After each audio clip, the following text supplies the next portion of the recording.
देखिए, आपको जानकारी है अभी कि 30 जनवरी को श्रीनगर में माननीय सांसद राहुल गांधी ने जो बयान दिया था, उसमें ये बात कही थी कि उनको यात्रा के दौरान बहुत सारी महिलाएं मिली थी जो रो रही थी और उन्होंने बताया कि उनके साथ बलात्कार हुआ है, उनको मोलेस्ट किया गया है और उनके रिश्तेदार भी मोलेस्ट कर रहे हैं। तो ये एक बहुत ही सीरियस मैटर है। उसके बारे में जानकारी जुटाने के लिए दिल्ली पुलिस ने 15 तारीख को कोशिश की थी, उसमें हमें सफलता नहीं मिली थी। फिर 16 तारीख को भी नोटिस दिया गया था। आज भी हम कोशिश कर रहे हैं कि हमें जानकारी मिले ताकि जल्दी से जल्दी कानूनी प्रक्रिया शुरू हो सके और जो विक्टिम हैं उनको न्याय मिल सके। उसी सिलसिले में आज मैं खुद माननीय सांसद महोदय से जानकारी लेने के लिए यहाँ पर पहुंचा हूँ। राहुल गांधी ही देंगे क्या? अभी तक राहुल गांधी से कोई संपर्क हो पाया है आपका सर?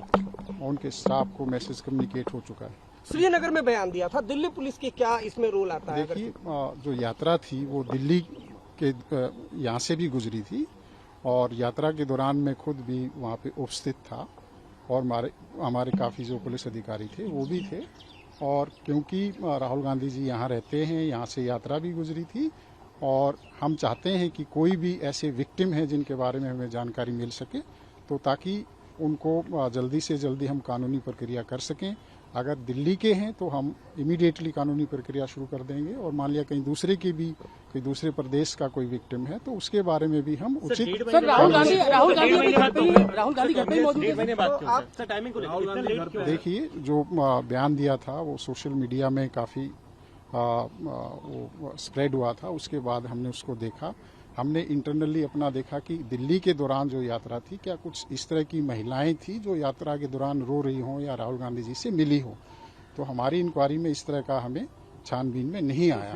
उसके बाद हमने इस बारे में चर्चा करने की सोची थी कि राहुल गांधी जी से हम बातचीत करेंगे, लेकिन पिछले कुछ टाइम वो विदेश गए हुए थे और जैसे ही वो आए हमने उनसे रिक्वेस्ट की कि आप हमें इसके बारे में जानकारी दीजिए ताकि जो विक्टिम है उनका फर्दर कोई नुकसान ना हो या कोई भी एविडेंस है वो उसका कोई लॉस ना हो। अब कई बार क्या होता है कि मान लिया कोई विक्टिम है और उसको टाइमली काउंसलिंग नहीं हो या कानूनी प्रोसेस शुरू नहीं हो तो वो जो टॉक्सिक या अब्यूज का रिलेशनशिप है वो कंटिन्यू हो सकता है और उसमें उन विक्टिम्स को फर्दर नुकसान हो सकता है।